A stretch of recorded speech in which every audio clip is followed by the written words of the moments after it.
Okay, good. So we got done with the preamble. Everyone heard that. So Loyalists and yeah. right. So um, the loyalist, the mercenary, and the freelancer will definitely be much different concepts now in phase three. I started out talking mostly about the loyalist.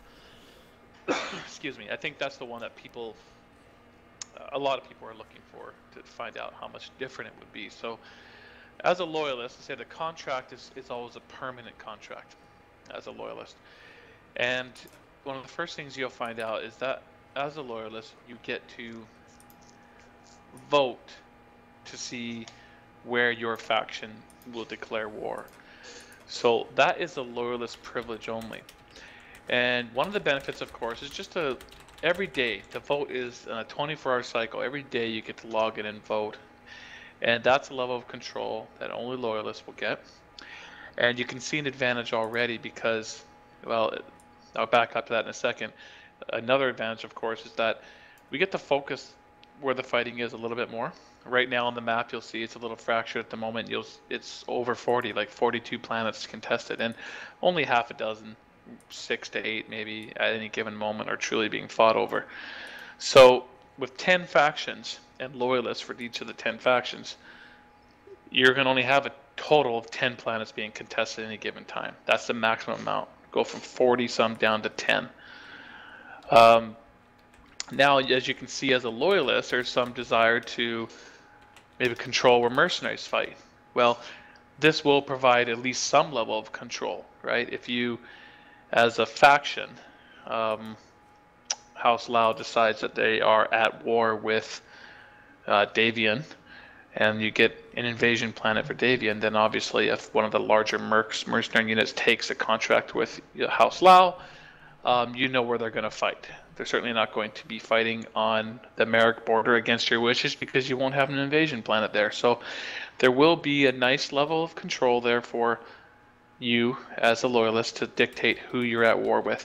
Now, the way that that system will work is it'll be a percentage indicator of the votes, and because the map changes potentially like every 8 hours, we'll make sure that it'll always be able to go to war with someone. So in that same example, if you, this is not a very good example because I don't think this would ever happen, but well here, okay, so a better one would be if you're a loyalist for FRR and there might be a border briefly with Ghost Bear, and the majority of the population, the loyalists, have decided they are at war with Ghost Bear. Um, and the second highest votes were for Clan Wolf. If you just have one little border with Ghost Bear, but after, say, the first 8 hours, you lose that border because someone else takes a planet that kind of blocks that off or something. These things happen rarely on the map, but if it does happen, then it would automatically select Clan Wolf in that case because that border disappeared with Ghost Bear. But so it'll be created in a way that, in the rare situations that something happens within the 24 hours, it'll default to something, but you will have control and you'll know as a loyalist where you're fighting. So now we've focused the players more. We've allowed the loyalists to focus where the mercenaries would fight. I'll move on to the loyalists are the only ones that would now be receiving loyalty points. And when I get to mercenaries, I'll explain what they get. It's essentially the same thing under a different name, but sticking with loyalists, they get the loyalty points and those rewards. Um, There's also loyalists have the ability to do one other specific ability they have is to incentivize contracts for mercenaries. So, and this is where your unit coffers gets to come in. So as a unit, as an example, I don't know the exact math yet, and we haven't balanced it out yet, but you might, as House Lao again, for whatever reason I like using them as examples. You decide you're at war with Davian, and a richer unit might say, let's put down 50 million C-bills on this planet, and that 50 million C-bills might boost the C-bill rewards by 2% per 10 million, say. So potentially you've boosted it by a full 10% on all rewards. And so you can spend your money to incentivize for planets. So mercenaries that do have contracts that are up and are looking for a new place to fight might say, well, let's go here. You know, they're incentivizing this particular planet. So that's another loyalist specific way of at least encouraging where mercenaries will fight. Loyalists are also going to be able, another new feature that this is what loyalists or mercenary units can do. Anyone who has their unit tag next to a planet will be able to upgrade the defenses of that planet. And right now, that ability is to increase the territories by either 2 or 4 for a specific amount of money. I won't get into details of the exact money yet because that still has to be finalized, but you can see how you can upgrade the defenses for that planet. And that's sometimes when we unlock that ability, it's like phase 3 will at least have the first level of that, and further patches in the future might add other ways to also increase defenses, but the initial way would be able to increase the territories on the planet. So I guess shifting over to mercenaries, they have that ability to increase the defenses.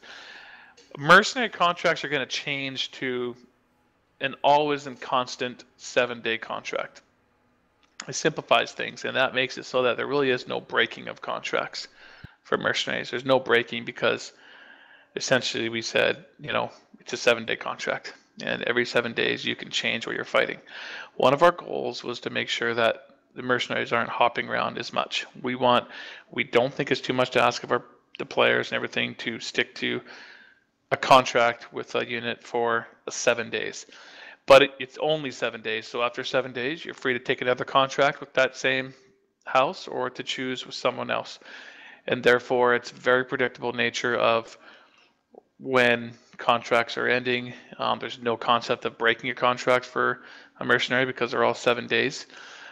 They'll have their own, I guess I'll call it loyalty point system, but it's going to be called notoriety. So it's a different set of rewards. I think there'll be less levels. It'll take longer to get between levels, but the rewards will be higher at each level. So there's less levels, but higher rewards at it. Hope that's coming across. So it's just a different thing called notoriety, rewarded in much the same way. Just another way to differentiate between the two. So you'll have more freedom, but you'll still have that ability to upgrade defenses for your unit tag. And so we talked about contract breaking for mercenaries. I'll go back to loyalists and say, so yes, as a loyalist, since you have a permanent contract, you can break your contract. But we're introducing a concept of a cooldown still. We still want 7 days to be the magic number, so there'll be like a 7-day cooldown. And in that 7 days, you'll have the title of a deserter. We're trying to finalize that, but it'll be something, that's the word we're going with right now. And we're also playing with the notion of making the title that's displayed. We think in community warfare matches, we're considering the option of always displaying the current community warfare rank title. So you can be, all those other fun titles in play now matches, but in community warfare matches, you are your current community warfare title. So I think that plays into the role playing a lot better. And then also if you are breaking a loyalist contract, you'll have that deserter tag.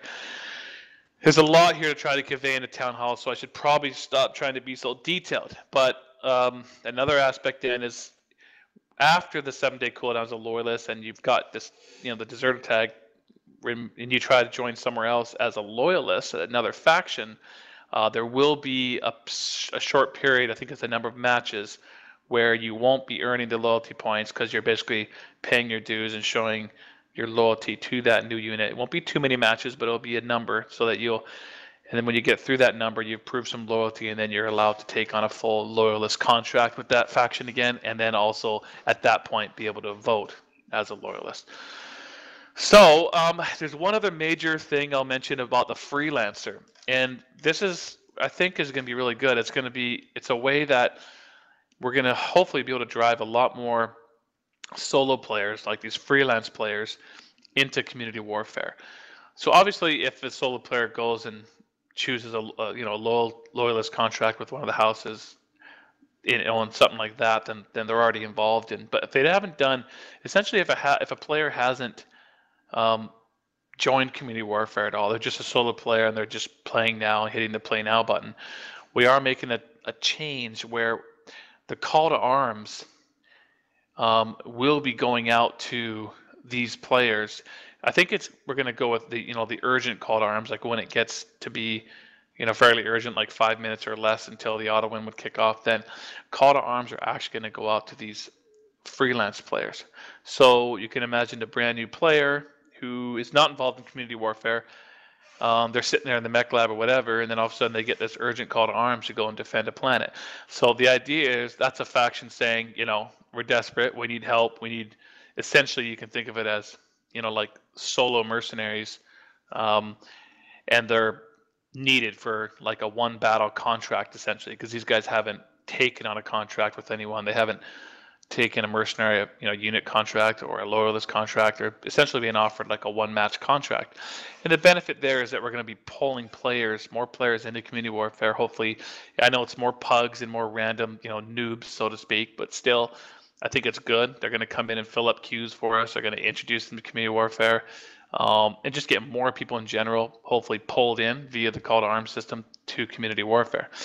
So that's enough about contract stuff. There's lots of fine details, but I better stop there. There will be some new screens and some new UI on the contracts and various things that'll help all this, work and work well, hopefully.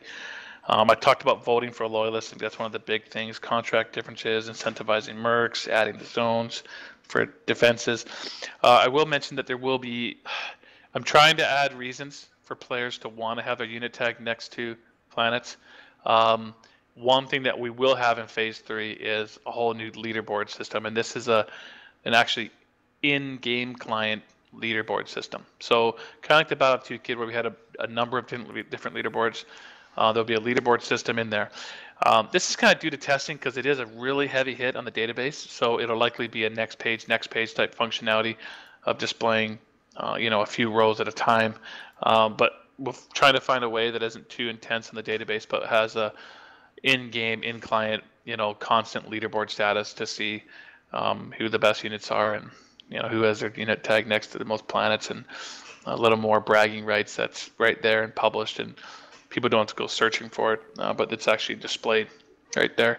And you will be continuing to think about ways to further reward players. And I will say at this point that, yeah, we are talking a lot about factional type rewards, whether it's weapons or, like faction weapons, or you own this planet, so you get this or that.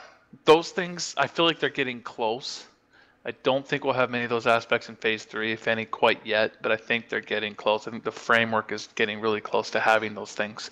So at the very least, we're going to add all this other stuff I've mentioned, which is setting the groundwork for more and more logistical type depth.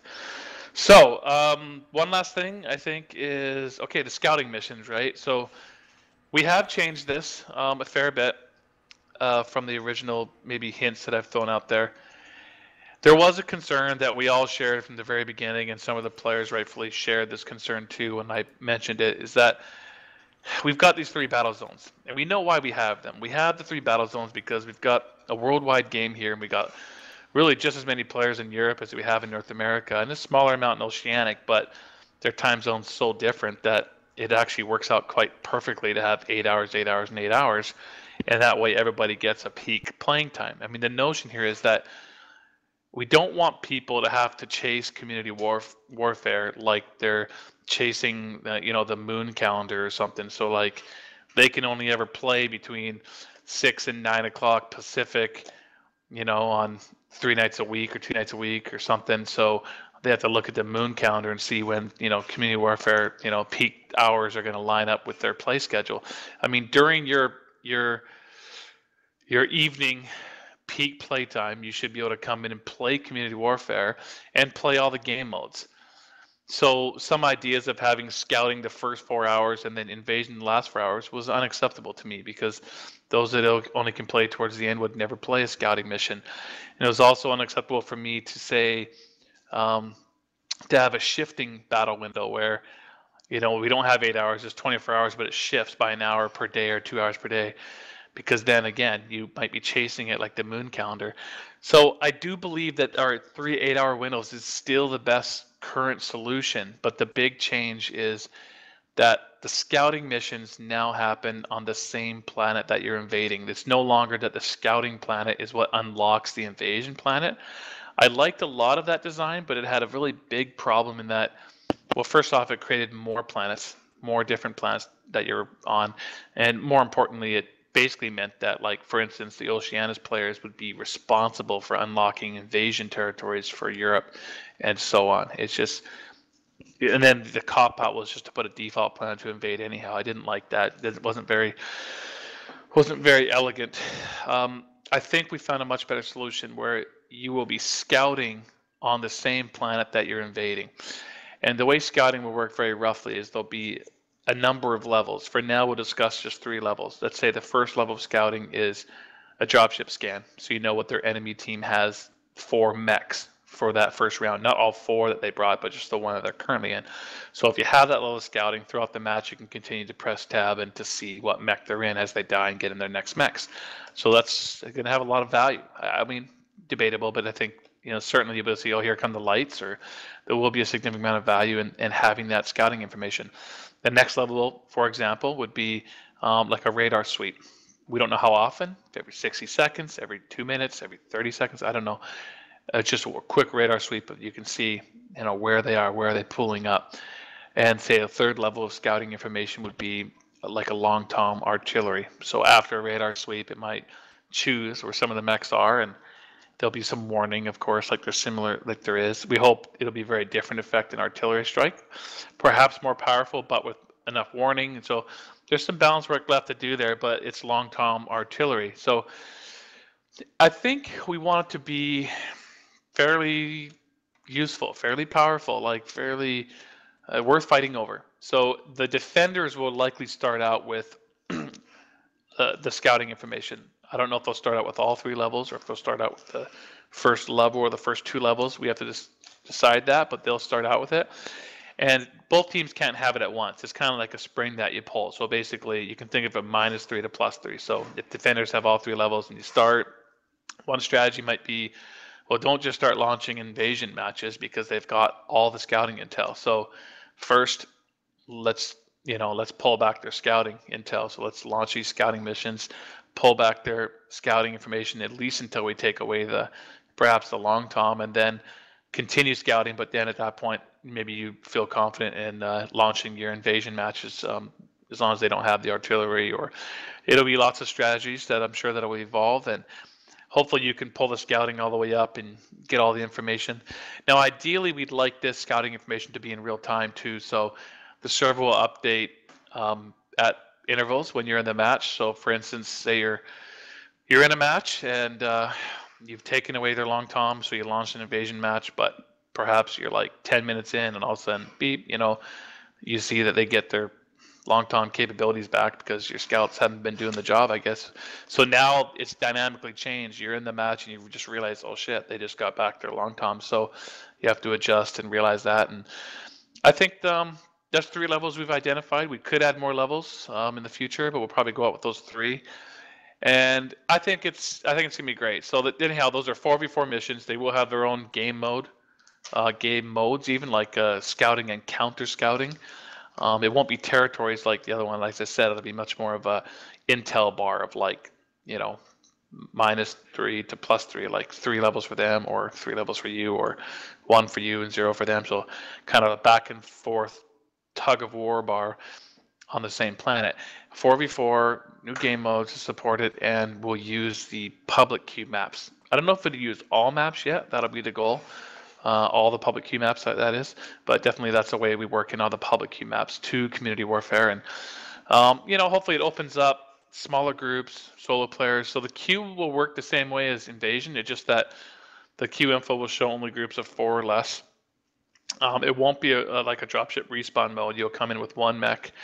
Right now we're just determining what that would be. One consideration is only mechs from 20 to 55 tons.